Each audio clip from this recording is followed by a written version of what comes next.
అంటే తాగునీరు, సాగునీరు, ఉద్యోగం, శుభ్రత, పరిశుభ్రత ఈ నాలుగటి మీద పూర్తిగా చేయడం జరుగుతుంది. ఇక సాగునీరుకు వస్తే నాకు అసెంబ్లీలో వచ్చిన మొట్టమొదటి అవకాశాన్ని ఈ మండలంలోని ప్రతి ఎకరా తడపడానికి కోసమే నేను అడిగిన. సర్వరాయ సాగర్ నుంచి ప్రతి ఎకరాకు నీళ్ళు అందించాలని చెప్పి అడిగిన.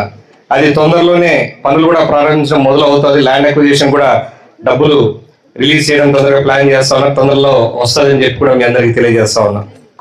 అది వస్తే ఈ మండలంలోని ప్రతి ఎకరాకు నీళ్ళు, ఈ లోపల కూడా నీళ్లు రావాలని చెప్పి మీరు కూడా మొన్న కూడా చూసారు ప్రోగ్రాంకి వచ్చి, కాలువలకి మా కెనాల్కి గండి కొట్టి వంగల ద్వారా ఇది తీసుకొని ఎంత సాధ్యమైతే ఎన్ని ఊర్లకు అందించగలిగితే అన్ని ఊర్లకు నీళ్ళు అందించడానికి కూడా మేము తయారుగా ఉన్నాం.